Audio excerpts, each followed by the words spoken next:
Muchas gracias, maestra Elizabeth Lara.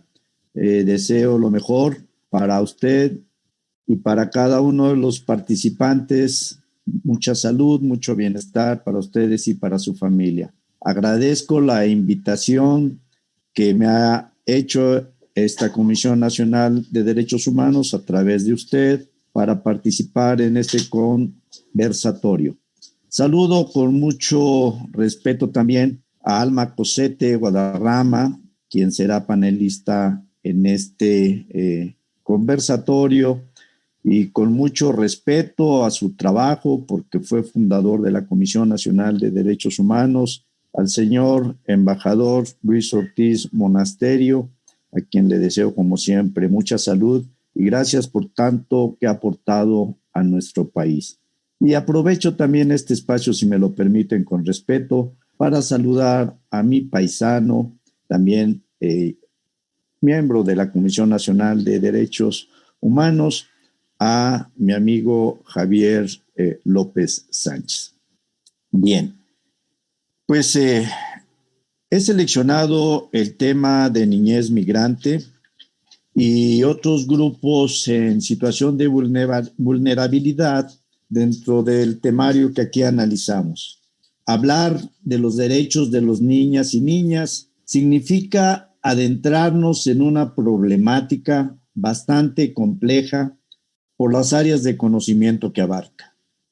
En lo social, la marginación dolorosa en que viven millones de niñas y niños y adolescentes en el mundo.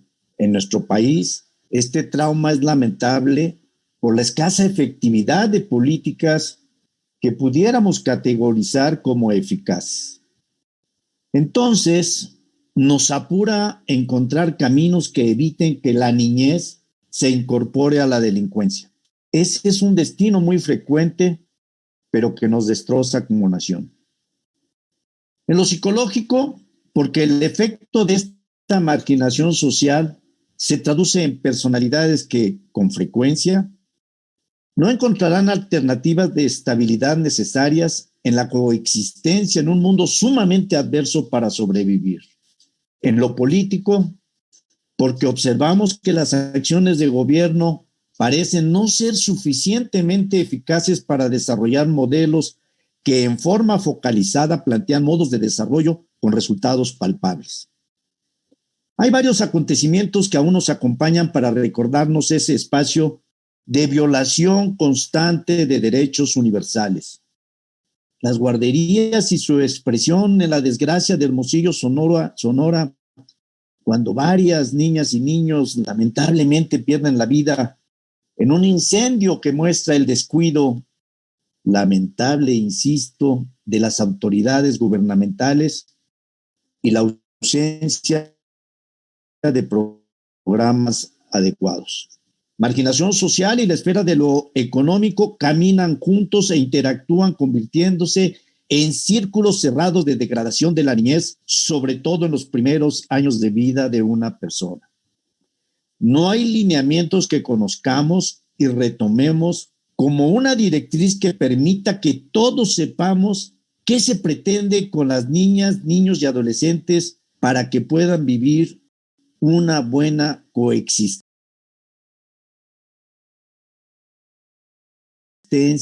a secas. Todos estos flagelos dan una síntesis muy penosa de narrar y de escribir y de explicar para encontrar las soluciones más adecuadas. La suma, pues es una constante de violación de derechos humanos en esos sectores de población. Y el problema se duplica o cuadruplica o se reproduce al infinitum cuando enfocamos nuestra observación en las niñas y niños migrantes que transitan por las distintas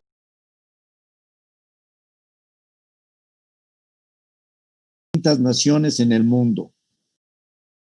Y en México, este es un fenómeno constante, pues los flujos de personas desde el sur al norte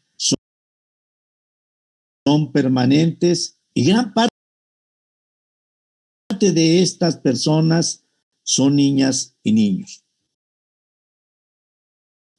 El tema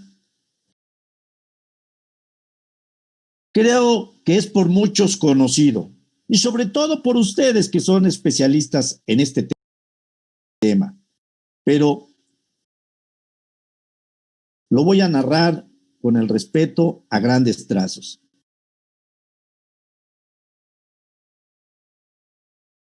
Niñas y niños que transitan sin sus padres en distintos medios de transporte o a pie. Niñas y niños que pretenden ya el suelo americano de la prosperidad, pues ya sabemos que salen de sus lugares de origen en Centroamérica, porque aquí no hay alternativas de vida, inclusive de vida mala. Y cuando logran llegar a la frontera norte de México, se empieza otra fase de esta desgracia, de lesa humanidad que también todos conocemos, pero que hay que reiterar. Los espacios que el gobierno norteamericano pone para que en la frontera se separen madres y padres de sus hijos, todos migrantes. Es probable que todos reprobemos al gobierno norteamericano por propiciar estas escenas, donde sufren muchos infantes y entristecen con la separación de sus padres. ¿Qué es de esas niñas y niños? Se pregunta uno con frecuencia. Pero el problema es de todos. Organismos internacionales, gobiernos nacionales, gobiernos locales, incluso la sociedad, que por sus mismas estratificaciones agudiza las atrofias vivenciales, generando atmósferas de discriminación como una constante. La realidad es que México se ubica junto a una gran potencia paradigma del sueño que permitirá, entre comillas, sobrevivir esas poblaciones sin expectativa de vida y cuyo territorio es el imaginario de la prosperidad o por lo menos la posibilidad de comer y de trabajar en lo que sea.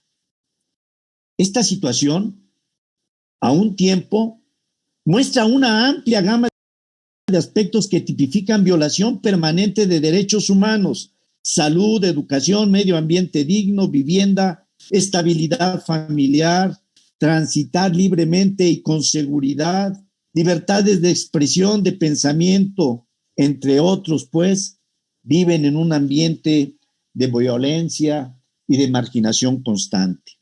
Observo que no bastan las adecuaciones legislativas que podamos hacer a las leyes. La de migración es constantemente estudiada buscando adecuaciones. Usted lo señalaba, hace 10 años, en 2021, se creó la ley de migración. Entonces, ¿qué vamos a hacer? Pues profundizar en el enfoque del país como un punto de tránsito, destino y retorno de migrantes. Pero en los hechos lo que hacemos es gestionar el problema y cuando se presentan circunstancias que afectan esa gestión, entonces se reimpulsan las acciones, tanto en el gobierno federal como en el poder legislativo, para ampliar la coyuntura. Debemos decir que el país es pleno en estos fenómenos y en las zonas fronterizas se agudiza. Sé que son lugares comunes estos hechos para especialistas como los que participan en este conversatorio, pero vale la pena remarcarlo. En la frontera sur, en la región del Soconusco, en Chiapas, transitan el mayor número de menores de edad por la zona costera. Y hay otra zona identificada en Tabasco, colindante con Palenque, pero las niñas y niñas transitan por todos los lados y veredas y lo hacen solos en total indefensión, sobre todo en la frontera de Chiapas, donde son tan fácil el acceso de ellos. Luego, entonces, es una necesaria reflexión el visualizar el reto. Son niñas y niños que no queremos que mueran, que se pierdan en los caminos de delincuencia, que no se separen de sus padres, que tengan buena salud y una vida digna. Y esto quiere decir que tengan acceso al uso y ejercicio de sus derechos, que como cualquier persona, por el simple hecho de serlo, tienen derecho a un modo de vida digna, amable y agradable. No obstante que pase por las delimitaciones territoriales nacionales con fines de llegar a la tierra prometida en los Estados Unidos de Norteamérica. Visto así el asunto, es cierto que necesitamos adecuar las leyes, pero considero que es más necesario definir una política para el respeto de los derechos humanos de estos infantes cuando estén en el país, sin importar el fin que vayan buscando. Entonces, hablamos de una definición de política de protección de esos derechos humanos y me permito citar para observar el tema de los jornaleros en el país.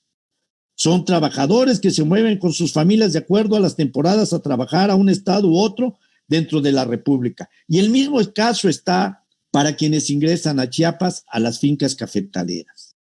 Algunas instituciones buscan a los niños y niñas que integran la familia del jornalero para adaptarles lugares de enseñanza, aprendizaje, de tal manera que no pierdan la continuidad de sus estudios, como lo es el Consejo Nacional de Fomento Educativo, el CONAFE, en el país. Pero aquí habría convergencia ampliada de acciones. Menciono los problemas que se podrían atacar o afrontar: criminalización de la migración irregular, carencia de enfoque de derechos humanos en la cooperación internacional, no tomar en cuenta el interés superior de las personas menores de edad en las situaciones relacionadas con la migración, restricciones al derecho de la vida en familia y políticas restrictivas de reunificación familiar, ausencia del debido proceso en los procedimientos migratorios, detención por faltas migratorias, repatriación de niñas, niños y adolescentes migrantes sin tomar en consideración su interés superior, exclusión de la población migrante de los sistemas de protección de derechos de la niñez y adolescencia, negación del acceso a los derechos económicos, sociales y culturales y a los servicios básicos, ausencia de registros de nacimiento y situaciones de apatridia,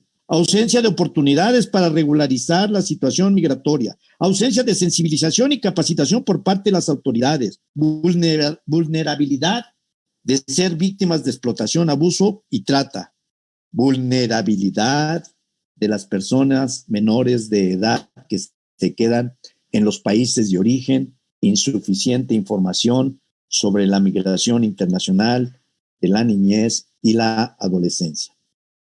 Este modelo puede ser analizado para adaptarlo a un formato donde las instituciones en sus distintos órdenes atiendan